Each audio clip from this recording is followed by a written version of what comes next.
What's up, you guys, and welcome to another episode of Dark Sage's Interlude. I'm your host, Chase the Dark Sage, and this show is brought to you by Beyond Beats and Culture, the best hip-hop show on the platform itself. And this is the show where I basically just talk to you guys about what's personal to me. What are some of the things that I really want to talk about in hip-hop and stuff that I really can't bring up on the show Beyond Beats and Culture. So if you have not hit the like button yet or subscribe to the channel, which this is the best hip-hop platform that you can subscribe to on YouTube, go ahead and do that for me right now. But let's go ahead and get into today's topic, today's video. You already saw the title, you already saw the thumbnail. We are talking about 50 Cent's sophomore album, The Massacre, for like what, its 20-year anniversary, which is crazy. I do this in one take, guys. We're gonna do it in one take, god dang it. But this is so crazy to even see that this album is 20 years old, because this album dang near is 10 years younger than me.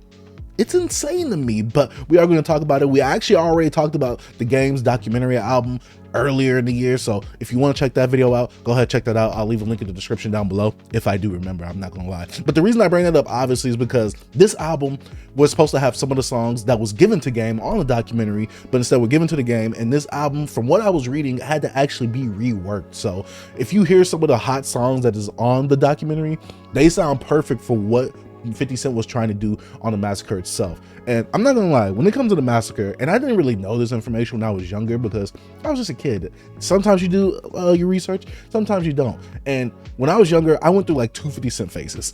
After I saw the movie Get Rich or Die Trying, and in college, strangely. I don't know why in college, but man, Get Rich or Die Trying, it just gave me that New York energy, B. You get what I'm saying? Yo, fact, son. It gave me that energy. From the South, I'm sorry, but I love 50 Cent's Get Rich or Die Trying. I love 50 Cent's Get Rich or Die Trying, the movie. I love that stuff. I love the Bulletproof games, and I can't really find myself actually talking about that stuff on the actual show that we host every week. So I just want to talk about some of that stuff here because this is a show where like I said, I kind of get a little bit personal. So when it comes to 50 Cent, and it comes to this album, I'm not gonna lie, when I was younger, I overhated this album because I was like, yo, this is not Get Rich or Die Trying. Like, where's the energy? Where's the smoke? Like, where's the hype? And to me, this album, especially revisiting it like about 10, maybe 15 years later, for me, because I haven't heard this album since I was like in grade school. So to see like this album right here, to go back to it and to like do a bit more research on it, have a bit more context, and actually listen to it. Okay, so where do I start? Because the reason I really wanted to talk about this album, besides it being a 20-year anniversary, is that I've recently been seeing people, as I've been getting more into the hip-hop space on Twitter, like actually deeper into the hip-hop space, because I've always been getting hip-hop takes on Twitter. It's just that I've gotten deeper and deeper to where I see a bit more varied opinions on there. I've been seeing some people call The Massacre a classic. I can't imagine it being a classic. I never even knew people really liked this album, because from my point of view, I thought people did not like this album at all. And like I said, while I was younger and I overhated it, I've actually come around to it as I did all my re-listens for this video right here.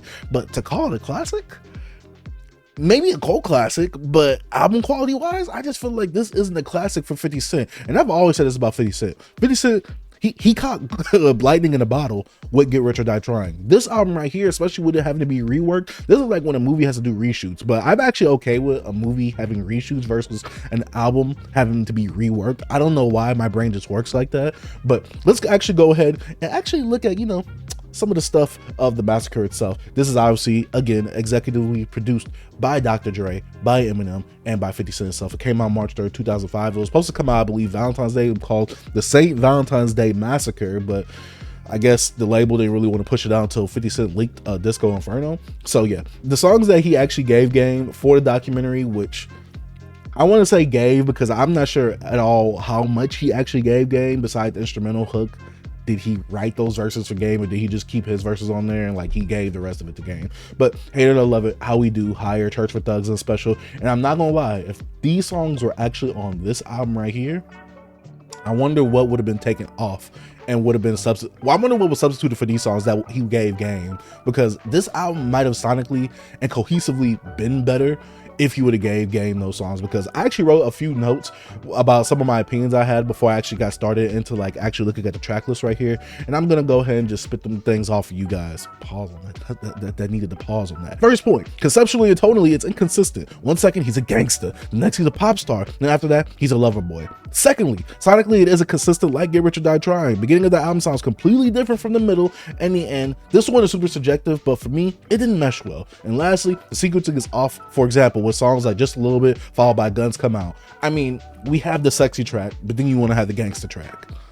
To me, those things just don't they don't mesh well together, especially when it comes to the sequencing itself. But you can see from the singles, Disco Inferno, Candy Shop, which I'm not gonna lie, I do love Candy Shop, Just a Little Bit, and Out of Control itself, which I didn't know that was a single itself. But going into this album, I like the song, but I didn't know it was a single. But when we look at some of the ratings for this album, people seem to be, I want to say, more positive leaning towards this album. Some people are kind of like, this is alright, but most people are actually liking this album.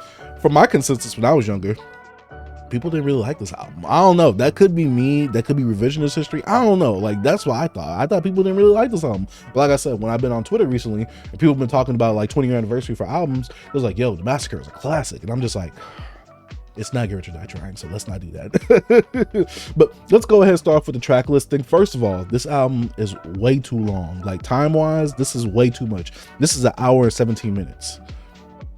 I don't need an hour and 17 minutes of 50 Cent, especially when he's a bit more lyrically, he's not engaging enough for me to be like there for an hour and 17 minutes. And he does a lot on this album, but a lot of this, honestly, especially for what this album is, a lot of this could have been cut down. A lot of these tracks could have been cut off specifically.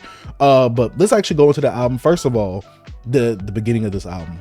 It's not like Get Rich or Die Trying. And I hate that I have to keep comparing it to Get Rich or Die Trying, but when you have such a great formula like a Get Rich or Die Trying that works so well, it's kind of going to be hard to actually kind of be the successor of that, because you want your next album to be better than your last.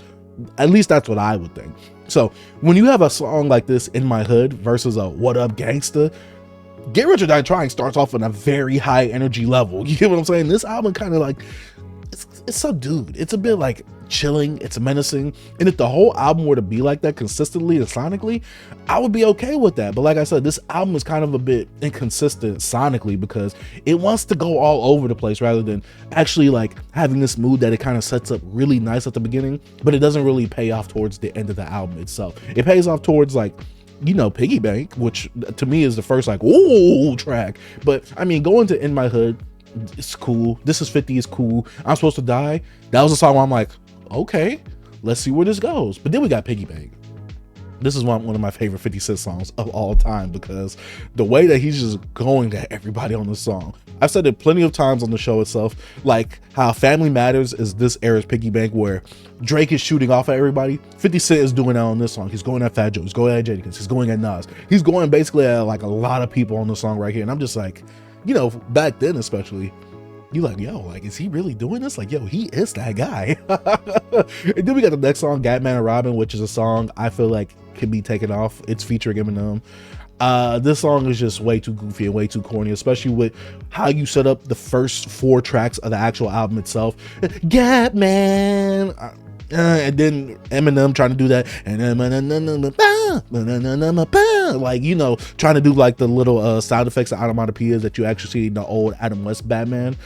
That was very corny to me, especially the flowing. But I'm not gonna lie, when we get to the song Candy Shop, I like it. I like Candy Shop, because to me, this is 50 Cent, especially during this era. Like, we already know that 50 Cent was a sex symbol, but Get Rich or Die Trying, it shot him into like stardom, and it shot him into popism, kind of like 50 Cent. This is his pop album.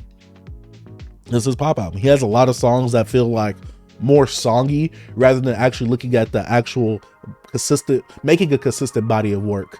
So for me, like, Get Rich or Die Trying, it does have a lot of great songs as well. But this album right here, it feels like he sacrificed having a consistent sounding album. Obviously, he gave some of the songs a game.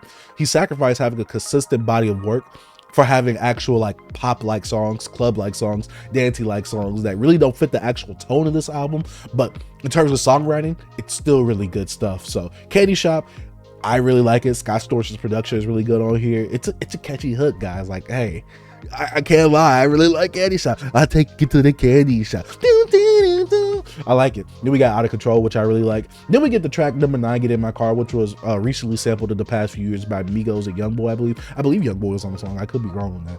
But Migos sampled this song, and I thought that this song could have been taken off the album. I didn't really need this. This is where 50 Cent's like, yo, I'm the playboy. Like I'm the guy who's like, yo, B, get in my car. Like, look what I got, dog. Like it's like, I could have done without this song. Then we get the next song, Ski Mask Way, which I thought the song was cool. I really enjoyed the song right here. And then we got track 11, A Baltimore's Love Thing, which is a toxic love song, which he kind of uses the same hook flow that he did in 21 Questions, which production wise I like the song, but subject matter wise it's just a toxic love song, and I'm like, I could have done without this. This could have been taken off. Then we get track 12, Rider Music. I really enjoy this song, one of my favorites off the album. Then we get 13, Disco Inferno, and 14, Just a Little Bit. This is why I was saying, like, sonically this is kind of inconsistent, and we can actually talk about the inconsistencies, because look at the beginning where it starts off super heavy gangsta, but then we get to the middle where it's a bit more light, bright, because in the beginning it starts off a bit darker,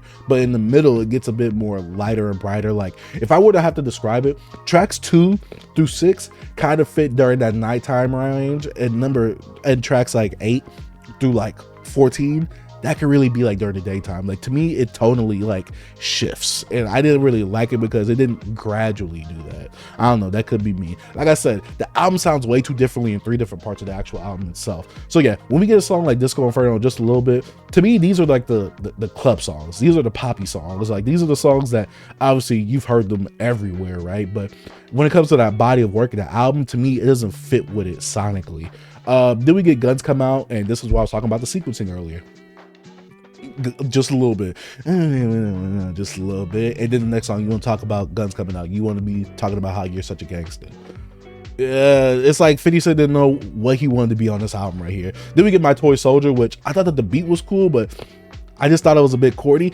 Oh no, I'm my toy soldier. Tony Ayo gave an alright verse. It didn't really wow me or anything like that, but I was like, this is kind of a bit corny. And to me, this is where the album starts to fall apart a lot, because I stopped liking a good amount of songs right here. Like, I already showed you the songs I didn't like at the beginning, but right here is where I'm just like, all right, 50, I'm kind of getting tired, and we're just on track 16. And there's 22 tracks. Then we get Position of Power.